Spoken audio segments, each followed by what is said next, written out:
اللهم صل على سيدنا ومولانا محمد بسم اللہ الرحمن الرحیم۔ السلام علیکم ورحمۃ اللہ وبرکاتہ۔ کیا حال ہے آپ سب کا؟ جو اپنا دین بچانے کے لیے ایک غار میں چھپ گئے تھے اور اللہ تعالیٰ جل شانہ نے اپنے فضل سے ان کی حفاظت فرمائی۔ دقیانوس کے زمانے میں ایک مقتل تیار کیا گیا اور افسوس شہر کے اندر جو لوگ بتوں کی پرستش نہیں کرتے تھے ان کو اس مقتل میں لے جا کر کے قتل کر دیا جاتا۔ لوگ ڈرتے ہوئے بتوں کی پرستش کرنے لگے۔ اسی شہر میں صالح اور نیک خاندانوں کے کچھ لڑکے تھے جنہوں نے بتوں کی پرستش سے انکار کر دیا۔ بادشاہ نے ان کو بلایا اور کہا کہ تم اگر بتوں کی پرستش نہیں کرتے ہو تو تمہیں بھی مقتل میں لے جا کر کے قتل کر دیا جائے گا، لیکن تمہاری اٹھتی جوانیاں، ان فوان شباب، خوبصورت چہرے مجھے اس بات سے روکتے ہیں کہ تمہیں قتل کروں، لیکن میں اپنے فیصلوں کو صادر کرنے والا ہوں۔ البتہ تمہیں 3 دن کی مہلت دیتا ہوں، تم سوچ لو ورنہ تمہیں بھی قتل کر دیا جائے گا۔ تو وہ نوجوان آپس میں مشاورت کرتے ہیں کہ کیا کیا جائے۔ کفر کو، بت پرستی کو تو کسی صورت میں ہم قبول نہیں کریں گے، دوسری صورت قتل کر دیے جائے۔ راستہ یہ نکالا کہ شہر چھوڑ دیں اور کسی غار میں جا کے پناہ لے لیں۔ تو ان سب لڑکوں نے گھروں سے کچھ ضروری سامان لیا اور جا کے ایک غار میں پناہ لی۔ راستے میں ایک چرواہا ملا، اس نے کہا کہ تم کدھر جا رہے ہو؟ تو انہوں نے غرض بیان کی، تو اس نے کہا کہ یہ آفت تو میرے اوپر بھی آئے گی جب ہر شخص کو بت پرستی پہ مجبور کیا جا رہا ہے، تو چلو میں بھی تمہارے ساتھ چلتا ہوں۔ چرواہے کے پیچھے اس کا کتا بھی ان کے ساتھ ہو لیا، تو انہوں نے اس کتے کو ہٹانا چاہا۔ ظاہر ہے کتا ہے تو جب وہ اپنے ہم جنس کو دیکھتا ہے تو شور و غل کرتا ہے، تو یہ پکڑے جائیں گے۔ لیکن کتے نے بارگاہ عزتی میں عرض کی اور زبان حال سے کہا کہ میں کوئی ایسی حرکت نہیں کروں گا، آپ کی سنگت مجھے محبوب اور مرغوب ہے۔ تو ان کا کتا بھی ساتھ ہو لیا۔ تو اللہ تعالیٰ جل شانہ نے سورہ کہف کا نام اس غار سے رکھا۔ کہف عربی میں غار کو ہی کہتے ہیں، اور یہ غار کہاں ہے؟ رقیم وادی میں ہے۔ یہ رقیم وادی کہاں ہے اس کے بارے میں علماء کا اختلاف ہے۔ امام قرطبی نے لکھا ہے کہ یہ اندلس کے قریب جگہ ہے جہاں رقیم وادی ہے اور اصحاب کہف کا غار ہے۔ اصحاب کہف کے غار کے حوالے سے ایک زیارت گاہ ترکی میں بھی موجود ہے جہاں لوگ جاتے ہیں، اور ان لوگوں کا خیال ہے کہ اصحاب کہف کی غار یہ ہے۔ مختلف لوگوں نے مختلف چیزیں لکھی ہیں۔ بہرحال کہف غار کو کہا جاتا ہے، اور رقیم اس وادی کا نام ہے یا اس بستی کا نام ہے جس بستی میں یہ غار تھی۔ تو اللہ تعالیٰ جل شانہ نے قرآن مجید کے اندر ارشاد فرمایا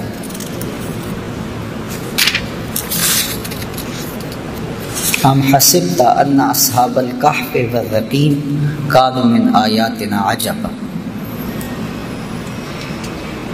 تمہیں معلوم ہے کہ پہاڑ کی کھو اور جنگل کے کنارے والے ہماری ایک عجیب نشانی تھے۔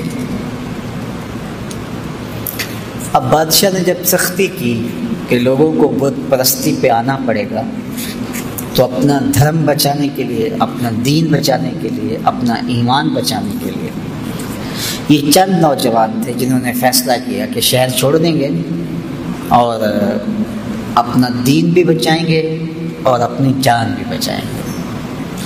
شہر نہیں چھوڑتے تو یا دین جائے گا یا جان جائے گی۔ اگر بادشاہ کی مان لیتے ہیں تو دین سے ہاتھ دھونے پڑیں گے، اگر نہیں مانتے تو جان سے ہاتھ دھونے پڑیں گے۔ تو تیسرا راستہ یہ نکالا کہ دین بھی بچ جائے اور جان بھی بچ جائے۔ تو یہ اس غار میں پہنچے، ظاہر ہے منزل ان کی آگے تھی، تو ابھی یہ شام کو بھاگے تو رات 1 رات 2 رات وہاں قیام کرتے اور پھر آگے کہیں نکل جاتے، لیکن وہیں جب پہنچے تو ان کے اوپر نیند کا غلبہ آ گیا اور یہ اس غار میں سو گئے۔ جو ان کے ساتھ کتا چلا تھا وہ بھی غار کے دھانے پر بیٹھا، تو کتا بھی آغوش نیند میں چلا گیا اور یہ سوئے رہے، حتیٰ کہ 309 سال تک یہ نیند میں رہے۔ 3 صدیاں بیت گئیں اور یہ نیند کی حالت میں رہے۔ اور اللہ جل شانہ نے ان اپنے پاک باز بندوں کے لیے اہتمام یہ کیا کہ ان کو بھوک اور پیاس بھی نہ لگی۔ انسان کو جتنی مرضی گہری نیند آئی ہو، جب بھوک لگتی ہے، جب پیاس کی شدت ہوتی ہے تو پھر انسان جاگ پڑتا ہے۔ تو یہ الوہی اہتمام تھا کہ اللہ جل شانہ نے ان کو بھوک اور پیاس بھی نہ لگنے دی کہ یہ جاگ پڑے۔ انسان باہر سے شور سنتا ہے تو شور کی وجہ سے بھی جاگ پڑتا ہے۔ تو اللہ تعالیٰ جل شانہ ارشاد فرماتا ہے فَضَرَبْنَا عَلَىٰ آذَانِهِمْ فِي الْكَهْفِ سِنِينَ عَدَدًا، اور ہم نے اس غار میں ان کے کانوں پر گنتی کے کئی برس تھپکا دیے، کانوں پر تھپکا لگا دیا کہ کوئی نامناسب آواز جو ان کو بیدار کر دے وہ بھی ان کے کانوں تک نہ جائے۔ اتنا عرصہ انسان ایک کروٹ پر پڑا رہے تو پھر عضو بدن ساقط ہو جاتا ہے، لیکن اللہ تعالیٰ قرآن مجید میں ارشاد فرمایا وَنُقَلِّبُهُمْ ذَاتَ الْيَمِينِ وَذَاتَ الشِّمَالِ، ہم ان کی کروٹیں بھی بدلتے رہے۔ یہ سوئے رہے اور ہم اپنے فضل سے، اپنے کرم سے ان کی کروٹیں بھی تبدیل ہوتی رہیں۔ اللہ اکبر۔ اب ظاہر ہے کوئی وہاں سے گزرا ہو اور وہاں ان کو دیکھا ہو تو ارشاد فرمایا وَتَحْسَبُهُمْ أَيْقَاظًا وَهُمْ رُقُودٌ، اور اگر کوئی ان کو دیکھے تو یہ لگے کہ یہ جاگ رہے ہیں حالانکہ یہ سوئے ہوئے تھے۔ اور پھر یہ بھی ارشاد فرمایا وَتَرَى الشَّمْسَ إِذَا طَلَعَتْ تَزَاوَرُ عَنْ كَهْفِهِمْ ذَاتَ الْيَمِينِ وَإِذَا غَرَبَتْ تَقْرِضُهُمْ ذَاتَ الشِّمَالِ وَهُمْ فِي فَجْوَةٍ مِّنْهُ۔ یہ جس غار میں سوئے پڑے تھے تو جب سورج وہاں سے گزرتا تو ہم سورج کو تھوڑا سا دائیں بائیں کر کے گزار دیتے تاکہ ان کے غار میں دھوپ کی وجہ سے بیداری نہ ہو۔ کیسا نیند کا اہتمام کیا گیا، کہا کانوں پہ تھپکے لگا دیے اور تاکہ شور ان کو نہ اٹھائے، آزار کہیں جامد نہ ہو جائیں، ہم کروٹیں بدلتے رہے، دھوپ کی شدت کی وجہ سے گرمی سے کہیں بیدار نہ ہو جائے ہم نے نظام قدرت کو بدل دیا، نظام فطرت تبدیل ہو گیا۔ یہ کوئی حدیث ہوتی تو شاید کوئی اس کو ضعیف کہہ کے انکار کر دیتا کہ تم اللہ کے ولیوں کے بارے میں اتنی بڑی بات کر رہے ہو، نظام ہستی تبدیل ہو گیا۔ لیکن یہ قرآن ہے، کوئی انکار بھی نہیں کر سکتا۔ اللہ اکبر۔ وَتَرَى الشَّمْسَ إِذَا طَلَعَتْ تَزَاوَرُ عَنْ كَهْفِهِمْ ذَاتَ الْيَمِينِ وَإِذَا غَرَبَتْ تَقْرِضُهُمْ ذَاتَ الشِّمَالِ۔ کہا ہم نے سورج کے رخ کو بدل دیا، وہ آتا سیدھا، لیکن جب غار کی جگہ آتی، ان کا پہاڑ آتا، تو یہ سورج تھوڑا سا خم کھا کے گزر جاتا۔ اللہ اکبر۔ اور پھر ارشاد فرمایا وَكَلْبُهُمْ بَاسِطٌ ذِرَاعَيْهِ بِالْوَسِيدِ، اور ان کا کتا جو ساتھ چلا تھا وہ کلائیوں کو پھیلا کر کے غار کی چوکھٹ پہ بیٹھا ہوا ہے۔ یہ بھی ایک اہتمام ہے، کوئی چرواہا گزرتا ہوا آئے تو وہ کتے کو دیکھ کر کے جو ہے وہ سائڈ پہ ہو جائے، اور کوئی جانور آئے، کوئی موذی جانور بھی تو 309 سال کا عرصہ بیت گیا، کئی موذی جانور آئے ہوں گے، گزرے ہوں گے، کتے کو دیکھ کے وہ بھی رخ بدل لیں، پہرے دار بھی بٹھا دیا۔ اللہ اکبر۔ یہ عرصہ بھی 309 سال کا۔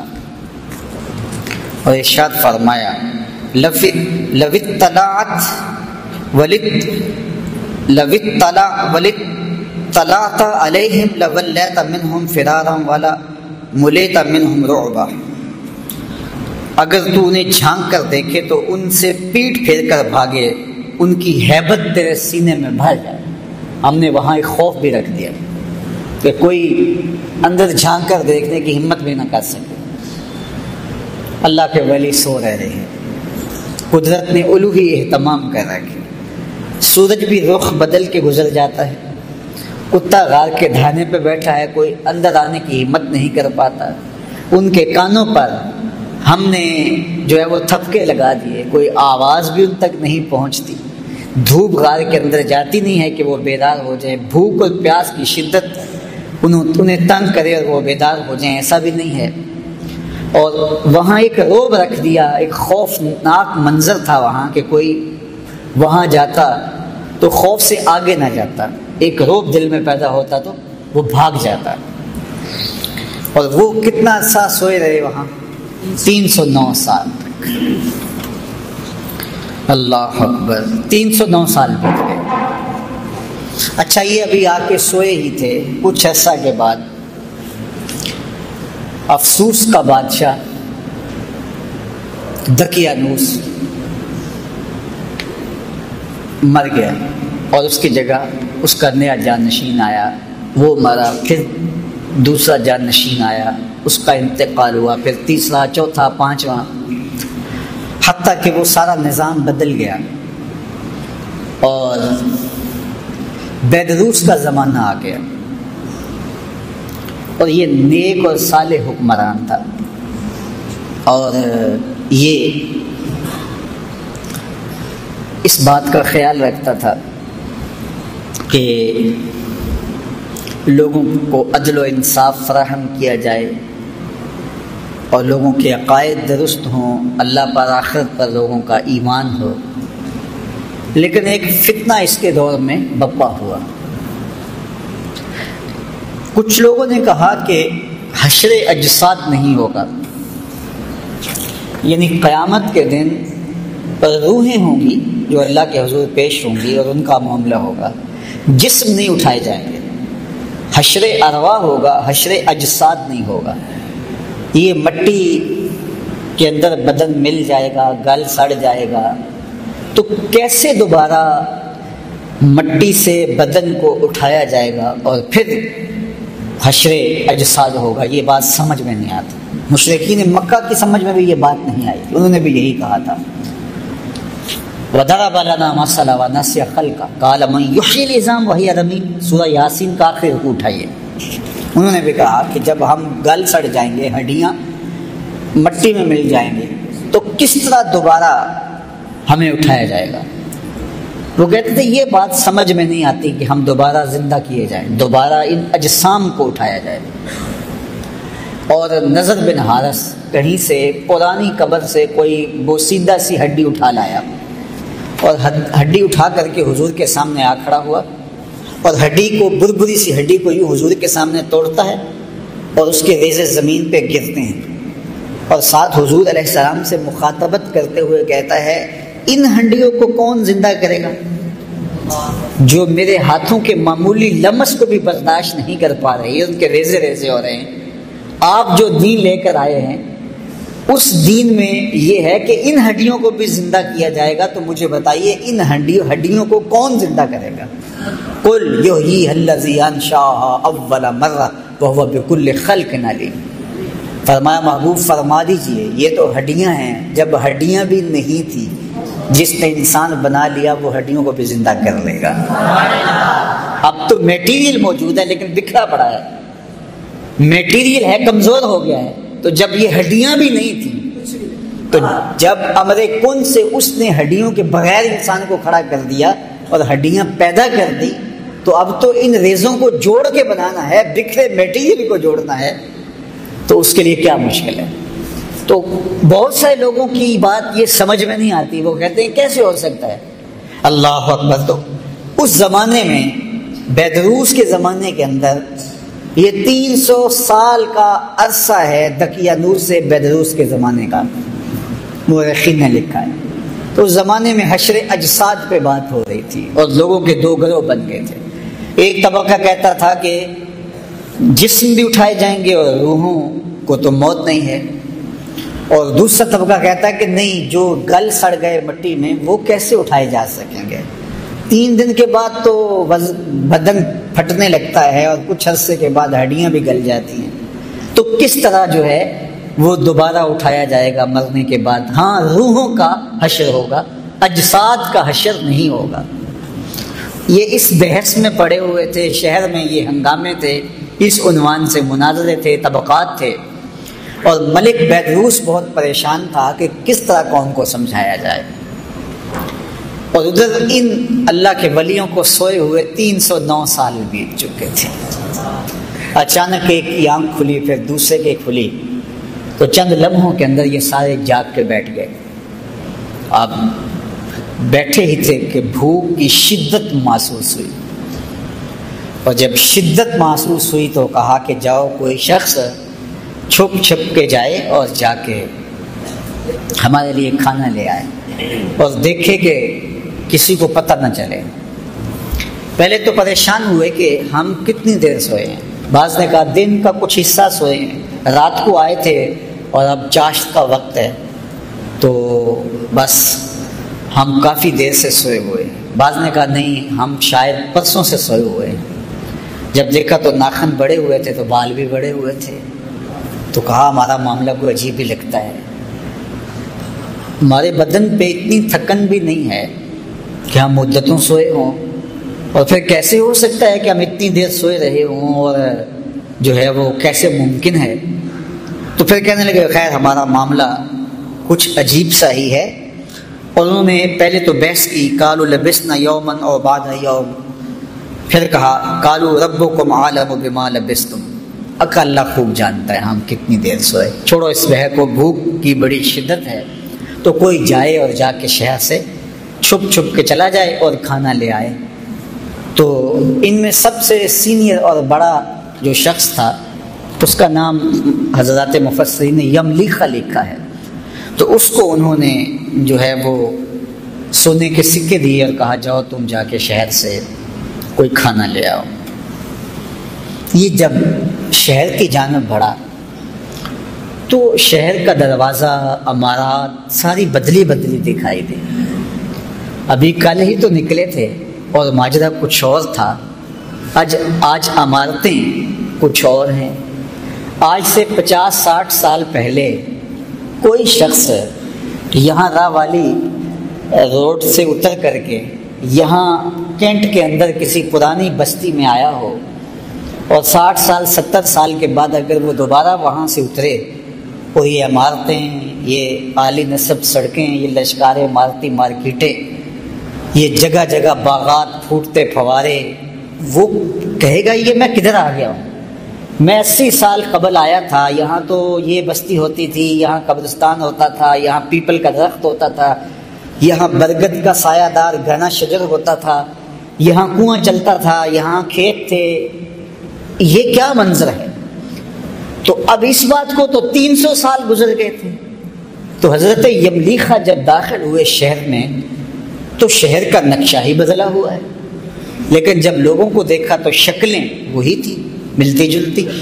خیر، ایک عجیب حیرت ہے، ایک نان بائی کی دکان پہ گئے اور اس سے کھانا طلب کیا، انہوں نے کھانا دیا تو انہوں نے جب اس کو سکے دیے تو وہ حیرت زدہ ہو گیا کہ، اور غور سے دیکھا، کہا یہ تو دقیانوس کے زمانے کے سکے ہیں۔ اس کو لگا کہ اس کو کوئی پرانا خزینہ ملا ہے، پرانا کوئی خزانہ ملا ہے، اور انہوں نے کہا کہ یہ تو دقیانوس کے زمانے کے ہیں۔ تو اس نے کہا کہ یہ دقیانوس کا زمانہ نہیں ہے۔ کہا وہ تو 300 سال ہو گئے اس دنیا سے کوچ کیے ہوئے اس کو۔ تو کہا کہ یہ کیا تم بات کر رہے؟ اس نے کہا تم کیا بات کر رہے؟ تو جب جھگڑا طول پکڑتا ہے تو بازار کے لوگ جمع ہو جاتے ہیں، حتیٰ کہ کوتوالے شہر بھی آ جاتا ہے اور پکڑ کے بادشاہ کے دربار میں لے جاتے ہیں کہ یہ نوجوان عجیب باتیں کر رہا ہے۔ کہتے میں یہ تم کیا بات کر رہے ہو، اس کا ذہن ٹھیک ہے، کیا ماجرا ہے؟ تو بادشاہ نے اس کو کہا کہ کیا ماجرا ہے؟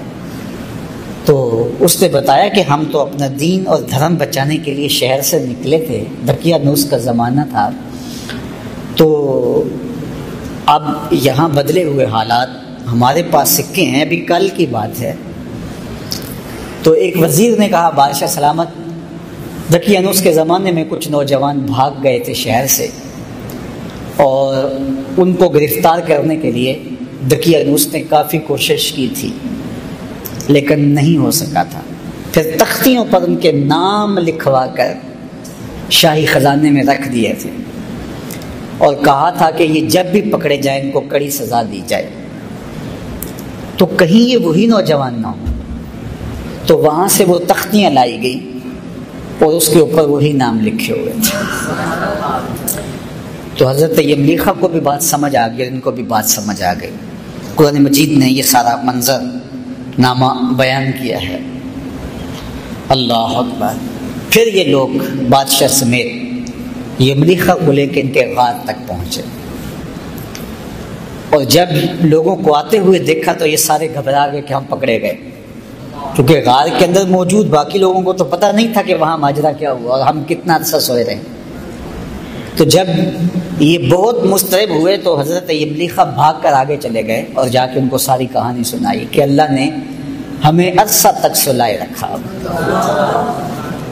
اور پھر یہ بادشاہ کی قیادت میں آیان سلطنت کے لوگ جا کے اصحاب کہف سے ملے، ان سے ملاقات کی اور یہ ان سے ملے، اور پھر وہ جو مسئلہ تھا حشر اجساد نہیں ہو سکتا، حشر ارواح ہوگا، تو یہ مسئلہ بھی حل ہو گیا کہ جو رب بغیر کھانے اور کھلانے اور پلانے کے 309 سال تک ان بندوں کو زندہ رکھ سکتا ہے، وہ قبروں میں سے بھی اٹھا لے گا اور جسموں کے ساتھ اٹھا لے گا۔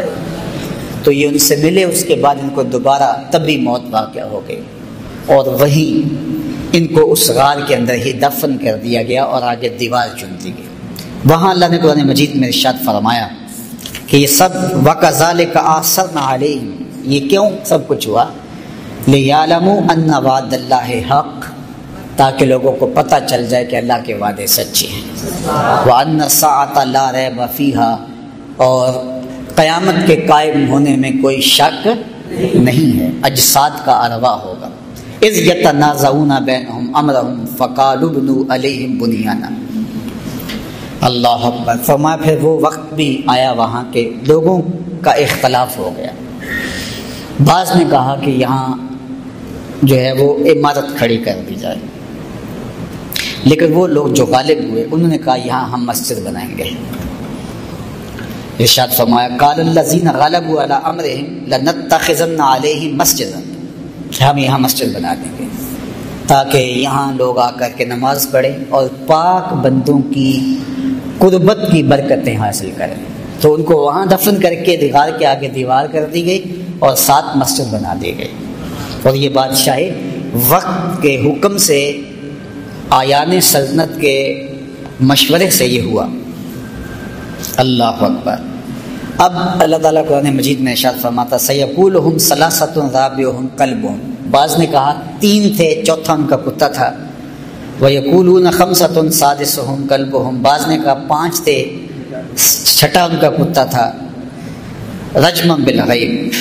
یہ ان کی اس طرح کی باتیں ہیں، ان کے اندازے ہیں، ان کی توک بندیاں ہیں۔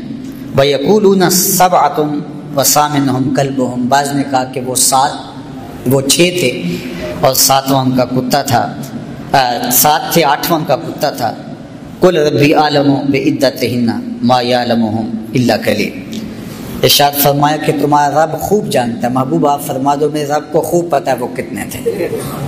تمہارا موضوع نہیں ہے کہ ان کی تعداد کتنی تھی، تم اس میں الجھ کے نہ رہ جاؤ کہ وہ 7 تھے، وہ 5 تھے، وہ 3 تھے، چوتھا ان کا کتا تھا، چھٹا ان کا کتا تھا، یا 8واں ان کا کتا تھا۔ تمہارا موضوع یہ نہیں ہے، تمہارا موضوع یہ ہے کہ مر کر دوبارہ اٹھنا ہے اور ایک ایک عمل کا حساب دینا ہے۔ بعض اوقات ہدایت حاصل کرنے کی بجائے لا یعنی ابحاث کے اندر مبتلا ہو کر کے ہدایت کو لوگ ضائع کر دیتے ہیں۔ تو کہا کہ تمہارا یہ رب خوب جانتا ہے، وہ 3 تھے یا 5 تھے یا اس سے زیادہ تھے، تمہاری کیا غرض، جتنے بھی تھے تمہاری نظر اس مقصد پہ ہونی چاہیے تھی کہ انہوں نے کفر کو قبول نہ کیا اور شہر چھوڑ دیا، اور تمہاری نظر اس پہ ہونی چاہیے کہ 309 سال تک بغیر کچھ کھائے پیے وہ زندہ رہے اور اللہ نے ان کو اٹھا لیا، تو تمہیں بھی حشر کے دن اٹھا لے گا۔